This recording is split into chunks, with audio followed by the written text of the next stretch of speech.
Hello students, I welcome to this Gyan Ganit channel. एक interview की कहानी है।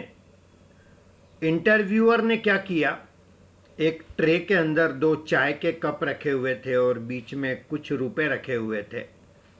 ढेर सारे, बहुत अच्छे खासी रकम थी, 10 लाख के आसपास रुपए वहाँ पर रखे हुए थे। इंटरव्यू चल रहा था और कैंडिडेट से उन्होंने पूछा कि ये जो कुछ आप देख रहे हो, ये चाय का ट्रे में चाय के दो कप और ये इतने सारे रुपए, इसको देख करके आपको कोई कमेंट करना है, आप क्या बोलते हो? और ये क्वेश्चन कई लोगों से किया गया, जितने लोग इंटरव्यू देने आए। सबके अलग अलग आंसर थे, कोई क्या बोल रहा है, कोई क्या बोल रहा है। One of the best answer जो उन्होंने उस चीज को एक मैगजीन के अंदर प्रिंट भी किया, और वो आंसर ये था, earn enough but don't forget to have a cup of tea with your friends. कितना भी कमाइए, पर कम से कम इतना वक्त जरूर निकालिए कि अपने फ्रेंड के साथ बैठ करके एक चाय का कप हम जरूर पिए। स्टूडेंट्स, जिंदगी बहुत खूबसूरत है, केवल हमारा नजरिया उसके लिए बहुत अच्छा होना चाहिए। आज का मेरा सेशन कॉम्प्लेक्स नंबर का नेक्स्ट सेशन है, और जैसा हम समझ रहे थे वर्ड से कि ये कॉम्प्लेक्स यानी कुछ कॉम्प्लेक्स या कुछ कॉम्प्लिकेटेड होगा, ऐसी कोई बात नहीं है। बहुत इंटरेस्टिंग और बहुत इजी चैप्टर है। तो इस चैप्टर के नेक्स्ट थ्योरी पॉइंट मैं आपको बताना चाह रहा हूं, that is argument of a complex number.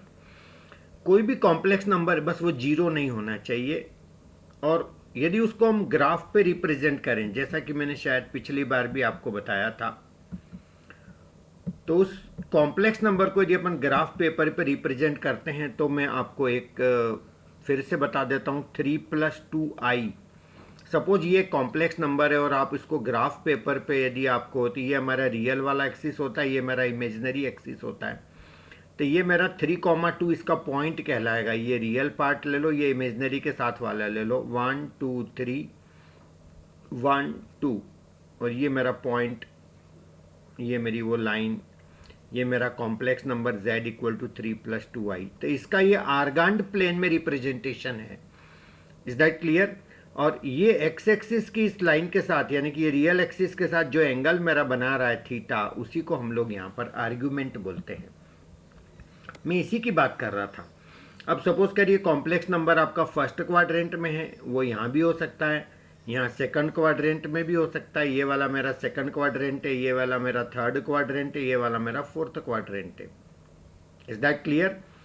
अब पॉसिबल वैल्यूज इसके इस तरह से होंगे। यदि कॉम्प्लेक्स नंबर ऐसा है तो एंगल थीटा होगा, यदि ऐसा है तो इधर से एंगल में बनाऊं तो ये वाला थीटा कहलाएगा पूरा।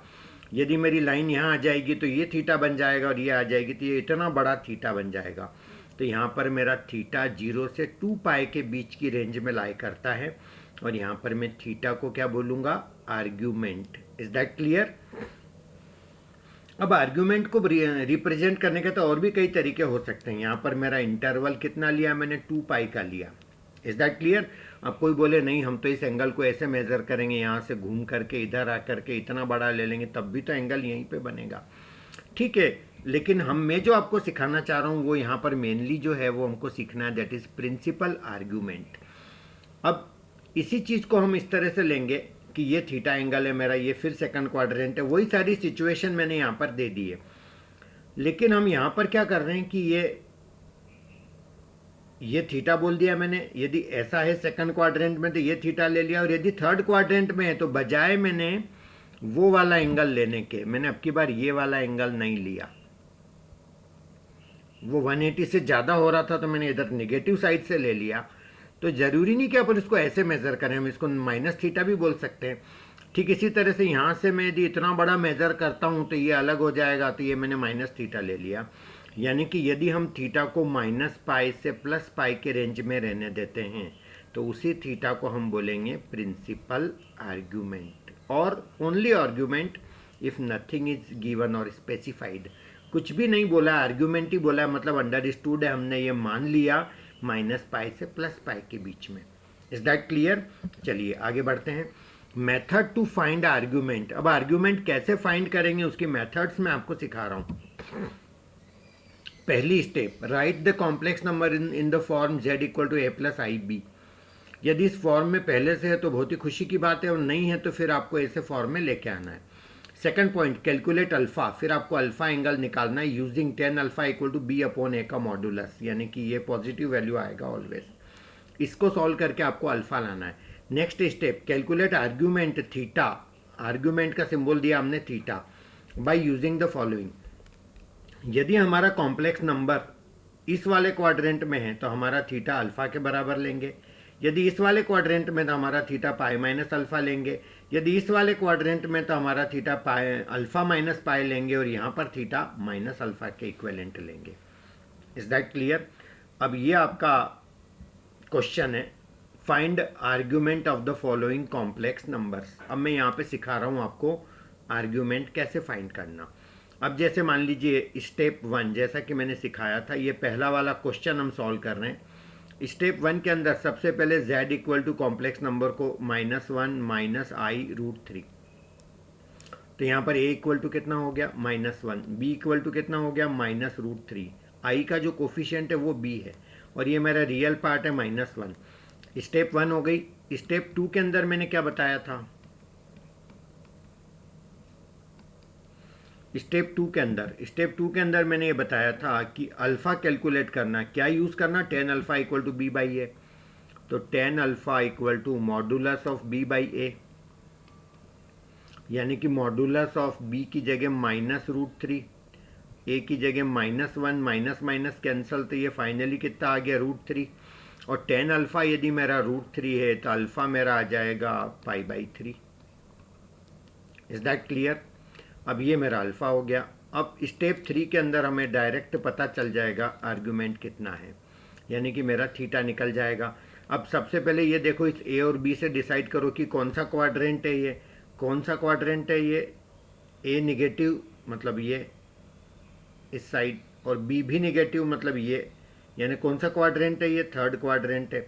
तो मैंने आपको ये बताया था थर्ड क्वाड्रेंट में हमारा थीटा क्या होगा, अल्फ़ा माइनस पाई, तो यहाँ पर हमारा थीटा हो जाएगा अल्फ़ा माइनस पाई का मतलब π/3 माइनस पाई, तो मेरा आ जाएगा -3 LCM हो जाएगा, और पाई माइनस 3 पाई यानी कि -2π/3, सॉरी यहाँ से हटा दूँ, एक ही बात है।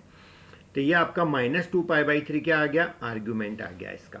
Is that clear? तो इस तरह से हम इसको कैलकुलेट करेंगे, और ये -π और +π के बीच में होना चाहिए, जो कि है। Is that clear? -2π/3 यानी कि -π और +π के बीच में ही होगा ये। तो ये हमारा पहला क्वेश्चन हो गया, इसका हमने आर्ग्यूमेंट निकाल लिया। अब बी वाला पार्ट में सॉल्व करके बता रहा हूँ, -√3 + i, z equal to -√3 + i। अब देखिए यहाँ पर a कितना है -√3, b कितना है 1, टेन अल्फ़ा इक्वल टू क्या सिखाया था मैंने, b/a 1/√3 माइनस का मॉडुलस के अंदर b/a लिखवाया था मैंने आपको, चेक कर लीजिए, बिल्कुल सही। अब यहाँ पर 1/√3, तो टेन अल्फ़ा मेरा हो जाएगा 1/-√3, तो 1/√3, तो मेरा अल्फ़ा इक्वल टू कितना हो जाएगा, 10 कितना डिग्री, 30 डिग्री होता है ये, तो ये π/6 हो गया मेरा। Is that clear? अब मेरा क्वाड्रेंट डिसाइड करेगा कि मेरा थीटा कितना होगा, कौन से क्वाड्रेंट में, ये निगेटिव है ए और बी पॉजिटिव है, यानी कि मेरा सेकंड क्वाड्रेंट में है ये complex number. Is that clear? Second quadrant में क्या बताया था मैंने, पाई माइनस अल्फ़ा, तो पाई माइनस π/6, तो यानी कि 5π/6, तो ये मेरा आर्ग्यूमेंट का वैल्यू आ गया। Is that clear? तो ये मेरा बी वाला पार्ट हो गया क्वेश्चन का। अब मैं आता हूँ मेरे सी वाले पार्ट पे, 2 + 2√3i, z equal to 2 + 2√3i, फिर a कितना है यहाँ पर 2, b कितना है यहाँ पर 2√3, तो tan alpha equal to mod के अंदर b/a, यानी कि मॉड के अंदर 2√3/2, 2 से 2 कैंसिल हो गया, तो tan alpha equal to finally आ गया √3। Is that clear? और टेन अल्फ़ा √3 है तो अल्फ़ा कितना आ जाएगा 60 डिग्री, 60 डिग्री यानी कि π/3, और अल्फ़ा मेरा π/3 आएगा। तो अब अपन निकालेंगे थीटा, और थीटा किसके बराबर होगा, अल्फ़ा के, क्योंकि ये कौन सा क्वाड्रेंट है, ये भी पॉजिटिव है, ये भी पॉजिटिव है, यानी कि ये फर्स्ट क्वाड्रेंट है। और फर्स्ट क्वाड्रेंट है ये वाला, तो इसके अंदर मेरा ये आ गया आंसर आर्ग्यूमेंट का π/3। This is my answer. Is that clear? कोई प्रॉब्लम तो नहीं? चलिए नेक्स्ट अपन लेते हैं डी वाला question. 2 - 2 √3i z equal to 2 - 2 √3i।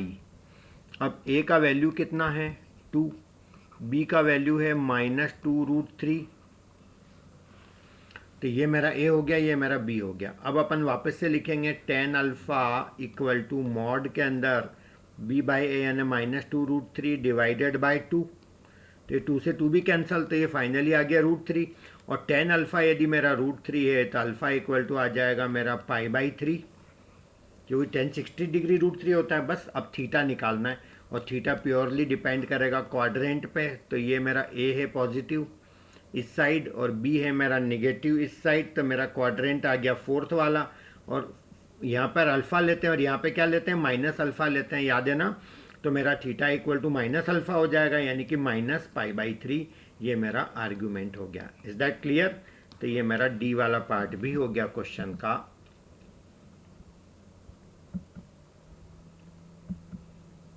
Clear? आगे बढ़ें। अब हम बात करेंगे polar form of complex number z equal to a + bi। किसी भी कॉम्प्लेक्स नंबर को पोलर फॉर्म में लिखना है तो ये उसका स्टैंडर्ड फार्मूला है r cos theta + i sin theta, where r का मतलब है ये चीज़ √a² + b² यानी कि modulus of complex number. Is that clear? और थीटा का मतलब होता है आर्ग्यूमेंट ऑफ z। जो भी आर्ग्यूमेंट आएगा जो हमने सीखा अभी वो हमारा थीटा हो जाएगा। I hope that is fine. चलिए अब अपन क्वेश्चंस करेंगे try. Right in polar form. अब पहला क्वेश्चन है 1 + i √3। तो सबसे पहले मेरे को r निकालना पड़ेगा। r का मतलब पहले तो क्वेश्चन लिख लेता हूँ, a वाला पार्ट कर रहे हैं अपन सॉल्व। 1 + i √3, तो यहाँ पर मेरा a का वैल्यू कितना हो गया 1, और यहाँ b का वैल्यू हो गया मेरा √3। तो r equal to √a² + b² होता है। तो पहले r इक्वल टू √a² यानी 1² प्लस √3 का स्क्वायर, r इक्वल टू √1 + √3 का स्क्वायर 3। तो ये मेरा बनेगा r इक्वल टू √4, तो r इक्वल टू 2 बना। तो ये मेरा r का वैल्यू आ गया। Is that clear? अब अपने को क्या निकालना, r के बाद आर्ग्यूमेंट निकालना है। वही मेथड है अपना आर्ग्यूमेंट निकालने के लिए। तो tan alpha equal to mod of b/a यानी कि √3/1, तो tan अल्फ़ा इक्वल टू मेरा बन गया √3, तो अल्फ़ा इक्वल टू बन गया मेरा π/3। अच्छा ये कौन सा क्वाड्रेंट है, a भी पॉजिटिव है b भी पॉजिटिव है, तो थीटा इक्वल टू अल्फ़ा के इक्वल होगा, तो थीटा भी कितना आ गया π/3। तो देयरफॉर पोलर फॉर्म में इसको लिखेंगे। अब पोलर फॉर्म के अंदर हम इसको लिखेंगे तो ये मेरा बनेगा r आएगा बाहर, और r कितना है 2 इंटू कॉस थीटा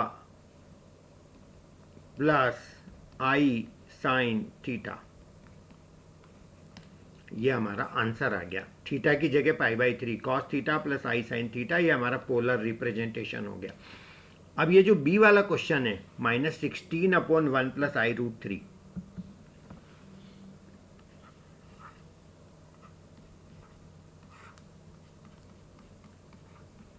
ये हमारा z है। Is that clear? अब सबसे पहले हमको क्या करना है, इसको स्टैंडर्ड फॉर्म में लाना है, उसके बगैर कुछ हो ही नहीं सकता। तो सबसे पहले इसको स्टैंडर्ड फॉर्म में लाने के लिए -16 डिवाइडेड बाय 1 + i √3, तो पहले रैशनलाइज करेंगे तो 1 - i √3 डिवाइडेड बाय 1 - i √3, तो ये मेरा z इक्वल टू बनेगा -16 इंटू 1 - i √3। अच्छा ये 1 + i √3 और 1 - i √3 यानी कि a + b और a - b, a² - b², तो ये आ जाएगा 1 - i² multiplied by 3। Is that clear? तो ये z इक्वल टू हो जाएगा -16 ब्रैकेट में 1 - i √3 divided bye 1 - i² - 1 into 3। तो फाइनली ये आ जाएगा -16 into 1 - i √3 divided by minus minus plus आ जाएगा, और 1 इंटू 3 3, तो ये फाइनली 4 लिख दें इसको, चलेगा? तो ऐसा कर सकते हैं इसको। अब ये 4 4 ज़ा 16, तो ये z इक्वल टू मेरा बनेगा -4, माइनस तो रहेगा ना ये, और अंदर आ जाएगा 1 माइनस आई रूट 3, तो ये मेरा z इक्वल टू बन जाएगा -4 माइनस माइनस प्लस आई इंटू 4 रूट 3। यहाँ तक की बात समझ आ गई होगी। अब इसके बाद हम क्या करेंगे कि ये -4 है और ये 4 रूट 3 है, तो यहाँ पर हम इसमें क्या करेंगे, सबसे पहले a का वैल्यू लिख देंगे, वो -4 है, और b का वैल्यू मेरा हो जाएगा 4 रूट 3। तो ये a का वैल्यू आ गया -4, b का वैल्यू आ गया 4 रूट 3। Is that clear? तब अपन क्या करेंगे, यहाँ पर सबसे पहला काम ये करेंगे, a का वैल्यू -4, b का वैल्यू 4 रूट 3 है, तो tan alpha equal to 4 root 3 divided by -4, modulus लगा लेंगे इसका, तो ये 4 से 4 कैंसल, और -√3 का ये, तो मॉडुलस हटा देंगे तो ये मेरा √3 बन जाएगा। तो tan अल्फा इक्वल टू √3, तो अल्फा इक्वल टू मेरा π/3 बन जाएगा। Is that clear? अब ये बता दो कौन से क्वाड्रेंट में, a और b को देखते हुए। a मेरा नेगेटिव है और b मेरा पॉजिटिव है, तो ये सेकंड क्वाड्रेंट है। सेकंड क्वाड्रेंट में पाई माइनस अल्फा लेंगे, तो theta equal to pi minus π/3, तो ये मेरा बन जाएगा 2π/3। अब एक और चीज़ निकालना बची पोलर फॉर्म में लिखने के लिए, r, और r का वैल्यू निकालना है, तो r इक्वल टू हो जाएगा मेरा √a² + b², तो ये आ जाएगा मेरा 16 प्लस 16 3 ज़ा 48, तो ये मेरा r इक्वल टू आ जाएगा 48 + 16 64, 64 का √ हो जाएगा मेरा 8। Is that clear? तो आंसर मेरा हो जाएगा 8 आ जाएगा बाहर, और अंदर आ जाएगा cos theta plus i sine theta, तो ये आ जाएगा मेरा cos 2π/3 plus i sine 2π/3। Is that clear students? तो इस तरह से हम नंबर्स को पोलर फॉर्म में लिखते हैं। Thank you very much guys. अगले सेशन में और भी क्वेश्चंस लेंगे। Have a nice day.